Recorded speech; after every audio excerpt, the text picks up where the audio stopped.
In today's Farm Report, keeping track of income and expenses is important no matter what you do when it comes to tax season. But for agricultural producers, there are some different options.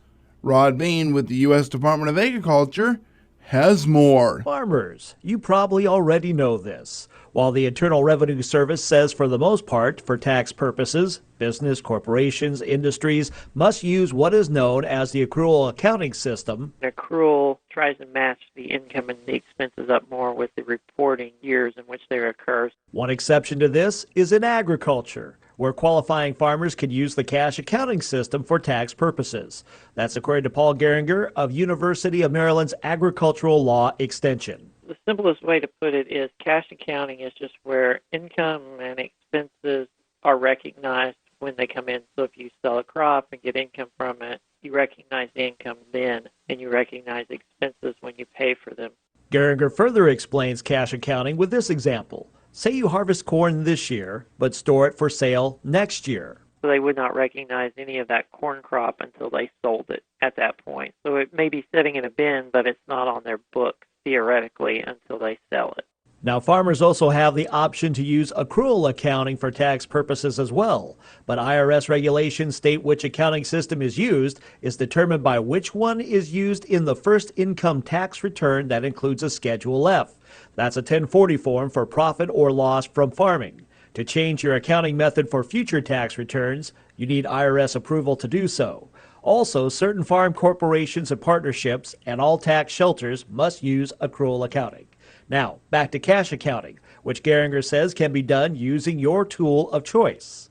Tools are going to be pretty simple with it. You can do it with a spreadsheet. You can use Excel. Some still use pencil and paper and keep the old ledger book and keep track of it that way when they sell a crop and move it back and forth that way. But no matter which method you choose for your day-to-day farm operations or for tax purposes, Geringer says a good accounting system is an important risk management tool. Because it's at least going to allow them to understand better how they're recognizing income, how they're recognizing expenses. They at least know what the system is. They're better prepared for their taxes when they come up. And when they have a bad year, they can more quickly figure out where can I cut costs, help keep my operation profitable, because I've at least been keeping track of all this stuff. I'm Rod Bain reporting for the U.S. Department of Agriculture in Washington, D.C.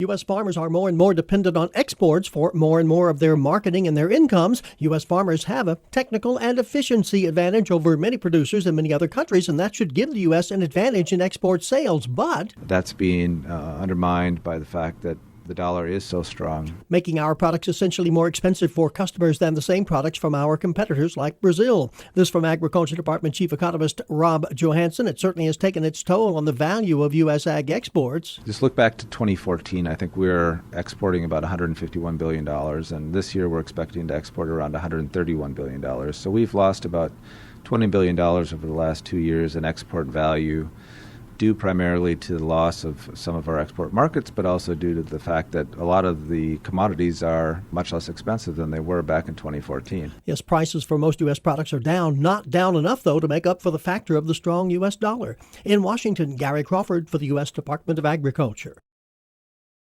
Preparing for tough times can seem unnecessary in times of good crop production and increased profits.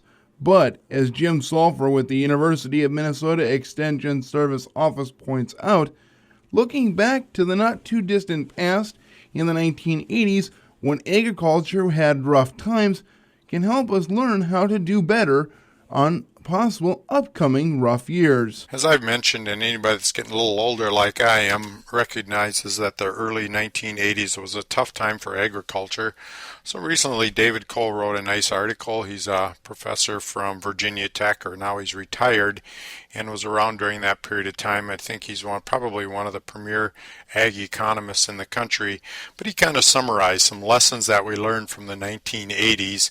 There's really not too many people in agriculture expecting the meltdown that we had at that point, but clearly the next couple of years, particularly for crop producers, might be a little more financially challenging than for sure the last decade or so has been.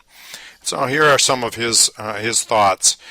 First of all, is financial leverage kills you, so try to not be extremely financially leveraged. Now, of course, if you're highly leveraged, it's going to be difficult to get out of that moving forward.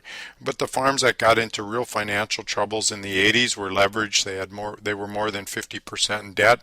Fortunately, right now, as a general rule, our ag economy is in much better condition than we were in the early 1980s, and of course, interest rates are quite a bit lower.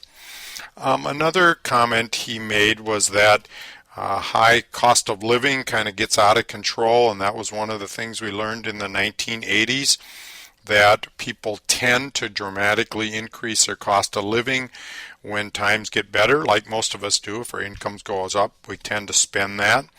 And oftentimes it's that multi-generation farms or young farmers that maybe have started when times are really good.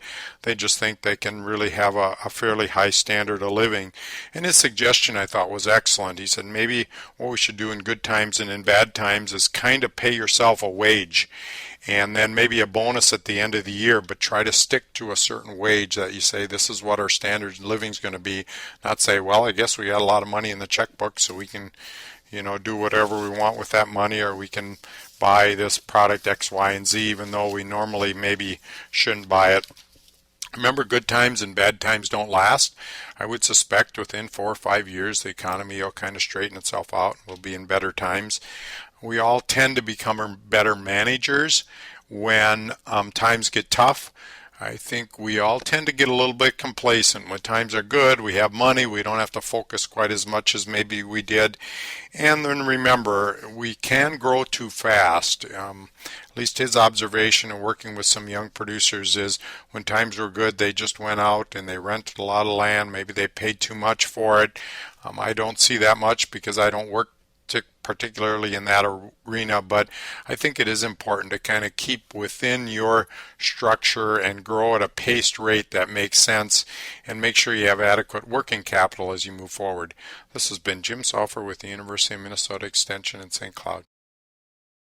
2016 likely to be another year of relatively low farm commodity prices and lower incomes for many farmers. Producers will respond in a number of ways. Agriculture Department Chief Economist Rob Johansson says there are a number of things farmers could be expected to do in the new year to try to keep receipts at least equal to cost of production. Perhaps idle some marginal lands, back off a little bit on machinery purchases, avail themselves of farm programs more than they would have otherwise, take out more bank loans. Johansson does expect farm debt to rise again in 2016. Now, there is one thing that could help those farmers who are farming on rented land. Land values are falling now, may continue to fall in the new year. And that'll lower cash rents, and that'll help the bottom line as well for producers. So the ag economy will adjust, but certainly cost of production will remain relatively tight for producers to meet. Some may not meet it, but remember, all of these projections are based on so-called normal weather and normal crop yields, and Johansson says, who knows what's going to happen with the weather? Who knows? Nobody. In Washington, Gary Crawford for the U.S. Department of Agriculture.